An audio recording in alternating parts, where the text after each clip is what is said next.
बारे में, और बेरोजगारी चैप्टर आज हम पूरा खत्म करके छोड़ेंगे।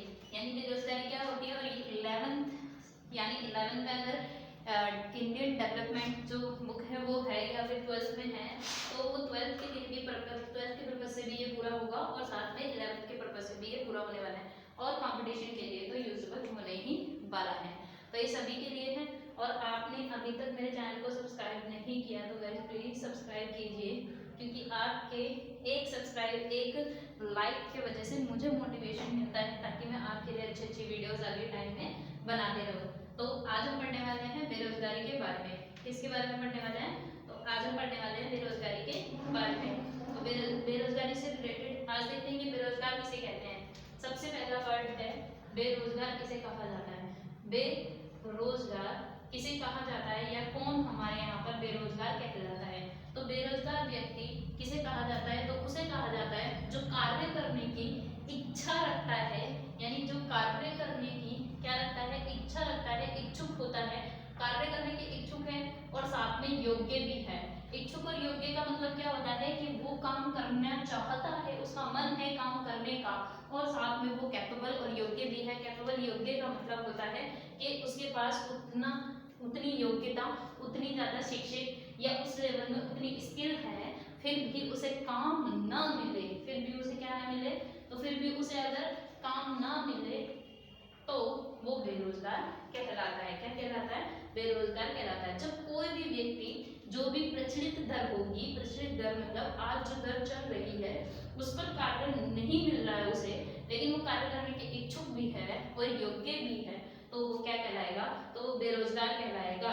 तो बेरोजगारी की कैटेगरी आती कितने से कितने साल तक है, तो 15 से लेकर 59 तक यानी 59 साल तक के व्यक्ति को हम कहते हैं कि वो रोजगार में कार्यरत है, और कार्य ना मिले, अगर उसे रोजगार ना मिले, चाहे वो उसके योग्य और इच्छुक हो, लेकिन फिर भी उसे कार्य ना मिले, तो वो क्या कहलाता है, तो वो बेरोजगार कहलाता है। क्या कहलाता है, तो वो बेरोजगार कहलाता है।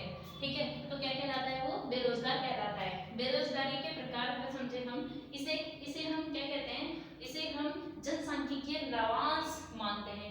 इन्हें ही क्या कहते हैं, इस कैटेगरी को हम जनसांख्यिकीय, जनसांख्यिकीय मतलब क्या होता है, जनसांख्यिकीय मतलब जो काम करने के योग्य था।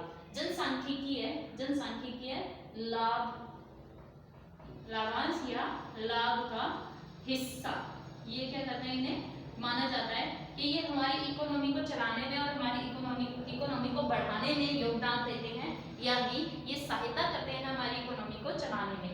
अगर ये लोग कार्यरत होंगे तो इकोनॉमी आगे बढ़ेगी, अगर ये लोग कार्यरत नहीं होंगे तो इकोनॉमी आगे नहीं बढ़ेगी। अब हम बात कर लेते हैं बेरोजगारी के प्रकार की। तो बेरोजगारी के प्रकार की बात करें तो बेरोजगारी के दो तरह के प्रकार होते हैं। एक ग्रामीण क्षेत्र में बेरोजगारी पाई जाती है, तो एक शहरी क्षेत्र में पाई जाती है। ग्रामीण क्षेत्र और शहरी क्षेत्र का मतलब है, ग्रामीण मतलब जहाँ पर गांव होते हैं उन्हें हम ग्रामीण क्षेत्र की बेरोजगारी, और जो शहर होते हैं उन्हें हम शहरी क्षेत्र की बेरोजगारी कहते हैं। क्या कहते हैं, शहरी क्षेत्र की बेरोजगारी कहते हैं। जो क्या होते हैं, शहर होते हैं, और जो ग्रामीण जैसे एरिया होंगे उन्हें हम ग्रामीण क्षेत्र की बेरोजगारी कहते हैं। ये दो प्रकार की बेरोजगारी होती हैं जो पाई जाती हैं हमारी पूरी इकोनॉमी में, हमारे पूरे देश में।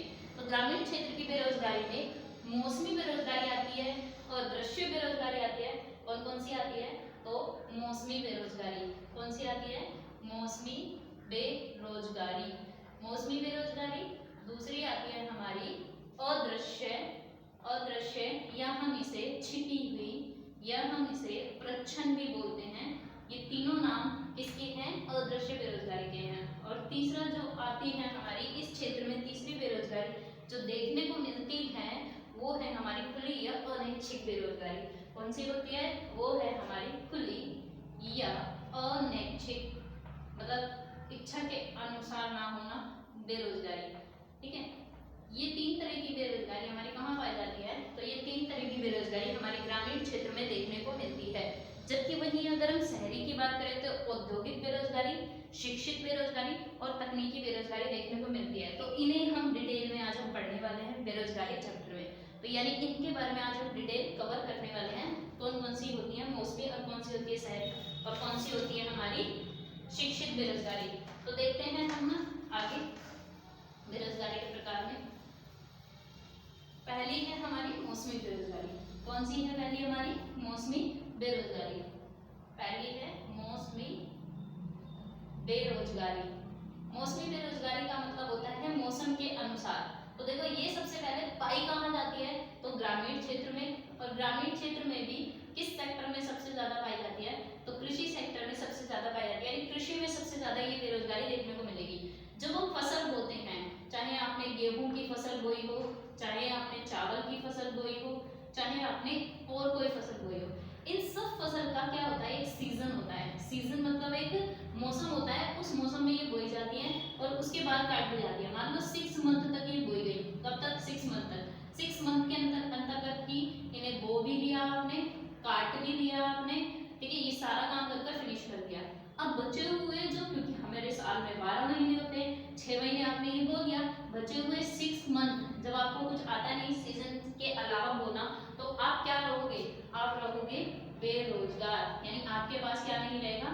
आपके पास नहीं रहेगा रोजगार। जब आपके पास रोजगार नहीं रहेगा, आप रहोगे बेरोजगार, तो उसी को हम मौसमी बेरोजगारी कहते हैं। यानी मौसम के अनुसार, मौसमा अनुसार जब हमें रोजगार मिल तो जाता है, लेकिन उसी मौसम में जब ये मौसम उसके अनुकूल नहीं होगा तो हमें काम नहीं मिलता। उन दौरान उस ड्यूरेशन को, उस टाइम को हम क्या कहते हैं? उस ड्यूरेशन में जब हम बेरोजगार हो जाते हैं तो उसे हम मौसमी बेरोजगारी कहते हैं। ये पहली प्रकार है ग्रामीण बेरोजगारी की। कौन सा है? पहला प्रकार है ग्रामीण बेरोजगारी का। तो इस मौसम में जब हम बेरोजगार रहते हैं तो उसे ही हम मौसमी बेरोजगारी कहते हैं। क्या कहते हैं? मौसमी बेरोजगारी कहते हैं। मौसमी बेरोजगारी के बाद हमारा दूसरा टाइप है इसमें हमारा कौन सा? तो मौसमी बेरोजगारी के बाद है अदृश्य बेरोजगारी, जो आपको बताया जिसे अदृश्य, प्रच्छन्न या छिपी हुई बेरोजगारी कहा जाता है। क्या क्या कहा जाता है? तो देखते हैं। पहला है अदृश्य के नाम से, दूसरा है छिपी हुई, और तीसरा इसे नाम दिया जाता है प्रच्छन्न बेरोजगारी। ये बेरोजगारी भी ग्रामीण क्षेत्र में पाई जाती है, और ग्रामीण क्षेत्र के साथ साथ ये कृषि में भी पाई जाती है सबसे ज्यादा। क्यों? क्योंकि या हम कह सकते हैं पूरे प्राथमिक क्षेत्र में पाई जाती है, ज्यादातर कृषि में पाई जाती है। ऐसा क्यों? तो देखिए ये जो खेत है, मान लीजिए लेट सपोज एग्जांपल के तौर पर इस खेत में 100 क्विंटल गेहूं उगते हैं। कितने क्विंटल? 100 क्विंटल गेहूं उगते हैं। और दो भाई हैं, राम व श्याम। कौन? राम और श्याम। राम तो जो है वो ग्रामीण क्षेत्र यानी अपने गांव में ही रहता है और खेती करता है, और खेती कर कर ही 100 क्विंटल गेहूं उगा लेता है। कितना उगा लेता है? 100 क्विंटल गेहूं उगा लेता है, और प्रतिदिन 8 घंटे काम करता है। ठीक है, 100 क्विंटल मतलब जब ये फसल कटने जाती है और जब वो उसका अनुमान लगाता है तो उसके पास 100 क्विंटल गेहूं आ जाते हैं। वहीं श्याम जो है वो शहर में जाकर काम कर रहा था। किसमें? तो शहर में जाकर काम कर रहा था और वहां से कमा रहा था और अपनी जिंदगी यापन कर रहा था। अब कोविड-19 के दौरान जब कोरोना वायरस आया, ठीक है, कोरोना वायरस आया, तो कोविड-19 के दौरान श्याम जब उसका शहर में काम छूट जाता है तो अपने गांव वापस जाता है और इस खेत में राम के साथ काम करने लगता है। जब वो यहाँ आता है और अपने भाई से बोलता है, भाई मुझे भी कुछ काम दे दे ताकि मैं भी कुछ खा पी लूँ, मुझे खाने के लिए मिल जाए। तो राम कहता है ठीक है, कल से मेरे साथ खेत पर चलियो। अब जब ये दोनों आकर काम करते हैं तब भी 100 क्विंटल ही गेहूं उगकर तैयार हो पाता है। लेकिन ये 8 घंटे काम कर रहा था, मान लो अब सिर्फ 5 घंटे हुए। घंटों में तो कमी आ गई लेकिन क्विंटल में कमी नहीं आई। उतनी की नहीं, बड़े भी नहीं है। जब ये बड़े नहीं तो इस श्याम जो है वो काम तो कर रहा था लेकिन उतना उत्पादन उसने जितना करना चाहिए था उत्पादन उतना नहीं हो रहा। तो इसी को हम क्या कहेंगे? अदृश्य या छिपा हुआ बेरोजगार। क्यों? क्योंकि इसकी जितनी मात्रा उगनी चाहिए थी उतनी ही मात्रा उग रही है, ज्यादा हो नहीं रही है। तो इन्हीं को हम क्या कहते हैं? छिपे अदृश्य बेरोजगार। एक और एग्जांपल लेते हैं। एक खेत में 10 लोग काम कर रहे हैं तब भी 100 क्विंटल उगा रहे हैं, 12 लोग काम कर रहे हैं तब भी 100 क्विंटल। तो इनमें बचे हुए 2 लोग किस तरह के बेरोजगार हैं? छिपे या अदृश्य या प्रच्छन्न बेरोजगारी कहलाएगी। यानी यहाँ पर जो हमारी सीमांत उत्पादकता थी, जो मिलने वाली उससे जो सेटिस्फेक्शन थी, वो क्या है? इन दोनों की शून्य है, 0 है। तो एक वर्ड और यूज होता है कि जिनकी सीमांत उत्पादकता क्या हो जाए? तो शून्य हो जाए, 0 हो जाए, उसे भी हम अदृश्य, छिपी या प्रच्छन्न बेरोजगारी कहते हैं। ये अमूमन ग्रामीण क्षेत्र में बहुत ज्यादा देखने को मिलती है।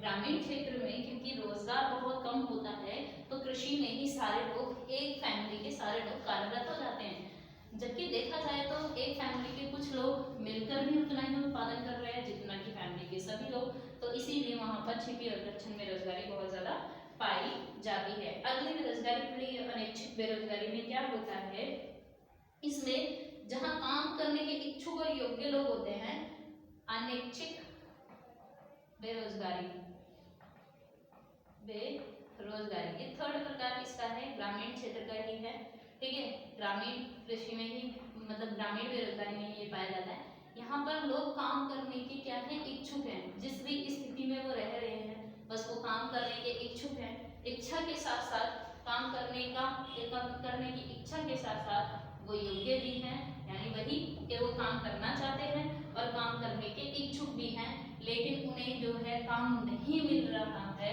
क्या नहीं मिल रहा, काम मिल नहीं रहा है, तो उस स्थिति में वो अनैच्छिक बेरोजगार कहलाएंगे। क्या कहलाएंगे गाइस, अनैच्छिक बेरोजगार कहलाएंगे।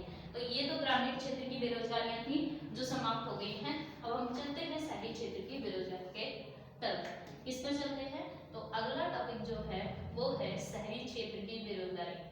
शहरी क्षेत्र की बेरोजगारी, शहरी क्षेत्र की बेरोजगारी में जो आता है वो हमारा शहरी क्षेत्र में जो पाई जाती है वो पहले तो औद्योगिक प्रकार की होती है और शिक्षित होती है। तो हम शिक्षित बेरोजगारी को देखते हैं। पहले शिक्षित बेरोजगारी, शिक्षित बेरोजगारी जिससे शायद शहर क्या गांव क्या पूरा देश जूझ रहा है, ठीक है। यानी हमारे यहाँ अगर शिक्षा का लेवल देखें तो कुछ सालों में बहुत बेहतर हुआ है।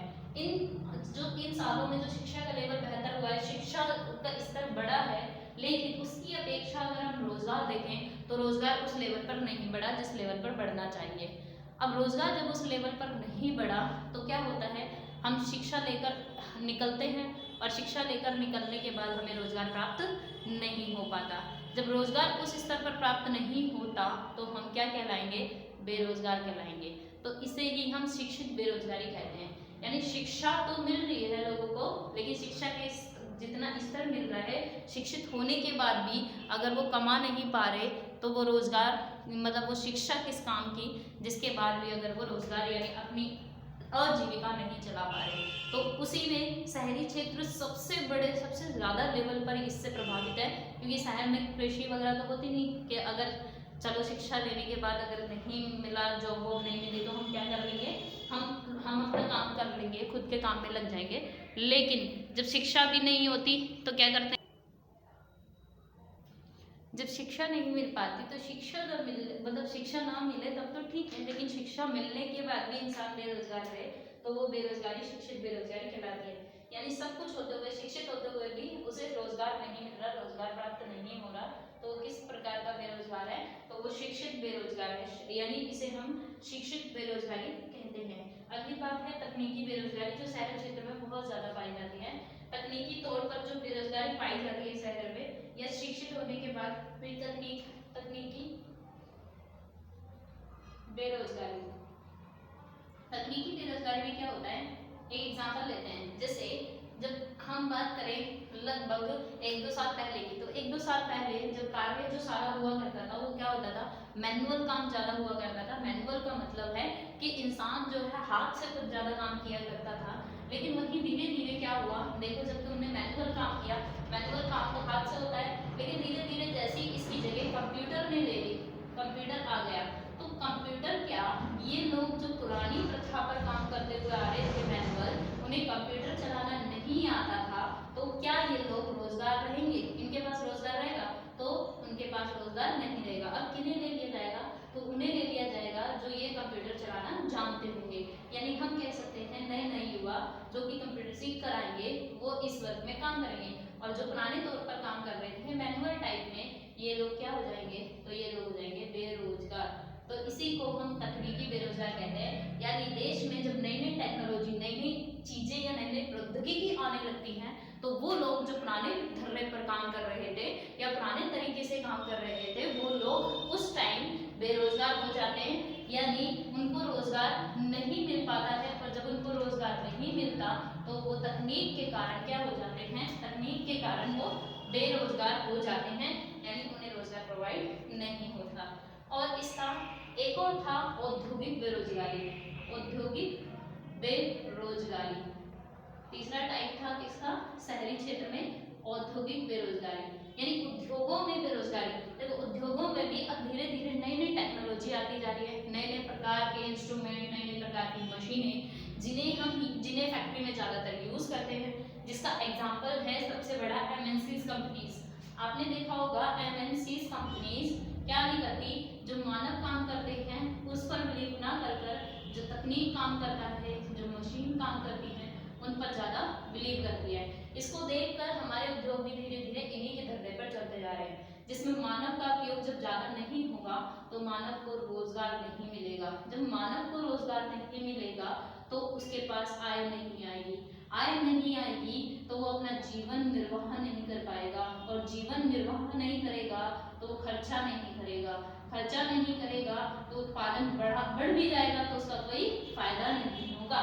कितने भी मशीनों से उत्पादन बढ़ा लो, लोगों के पास पैसा नहीं है, खर्चा नहीं कर रहे तो इकोनॉमी यानी बाजार हमारे चलेंगे नहीं। जब बाजार नहीं चलेंगे तो आप इकोनॉमी को कितना भी बढ़ाने की कोशिश करो, आपकी इकोनॉमी नहीं बढ़ने वाली। तो ये MNCs कंपनी मानव पे नहीं बल्कि तकनीक पर ज्यादा वो करती है। ऐसे उद्योग क्षेत्र में भी आ गया है, तकनीकों का ज्यादा उपयोग होने लगा है, जिससे मानव जो है वो इससे बेरोजगार होता जा रहा है, यानी मानव को रोजगार नहीं मिलता, मानव को रोजगार प्रोवाइड नहीं कराया जाता। तो जब मानव को रोजगार नहीं मिलेगा तो खुद ही सोचिए कि उसके पास आय नहीं आएगी, भाई आय नहीं आएगी, वो कैसे अपनी इकोनॉमी में कंट्रीब्यूट करेगा, वो किसी भी आधार पर कंट्रीब्यूट नहीं कर सकता। तो ये तो हमारी ग्रामीण और शहरी क्षेत्र के आधार पर बेरोजगारी थी। इसके बाद हम करने वाले हैं बेरोजगारी में कि हमारी और किस किस प्रकार की बेरोजगारी होती है, क्योंकि इसके अलावा भी बेरोजगारियां पाई जाती हैं। नेक्स्ट वीडियो में हम उसे कवर करेंगे, जिसमें संरचनात्मक बेरोजगारी हो गई, चक्रीय बेरोजगारी हो गई, फिर तुम्हारा प्रतिरोधात्मक जिसे घर्षण जनित बेरोजगारी कहते हैं, इस तरह की बेरोजगारियां भी पाई जाती हैं, ऐच्छिक बेरोजगारी भी पाई जाती है। फिर बेरोजगारी के कारण भी होते हैं कुछ, और कारण जो होते हैं इसमें कुछ नए वर्ड्स भी आते हैं, जैसे कार्यबल वगैरह हो गया, ये सब भी आप इस वीडियो में देखने वाले हो, मतलब आने वाले नेक्स्ट वीडियो में देखने वाले हो। तो अगर आपको मेरी वीडियोस अच्छी लगती हैं, आपको लगता है कि मेरा कंटेंट कुछ अच्छा है या आपके किसी काम आता है, तो प्लीज़ शेयर एंड सब्सक्राइब करना ना भूलें, क्योंकि ये आपका कर्तव्य बनता है कि शेयर और सब्सक्राइब आप करें, और आप करोगे तो मेरा मोटिवेशन बढ़ता है और आपके लिए और अच्छी वीडियो मेरे चैनल पर देखने को मिलेगी। और एक चीज़ और कि बेल आइकन को ज़रूर दबा लें, क्योंकि मेरी वीडियो कोई टाइम फिक्स नहीं है, जब भी वीडियो बनती है तब डल जाती है। So thanks for watching my channel.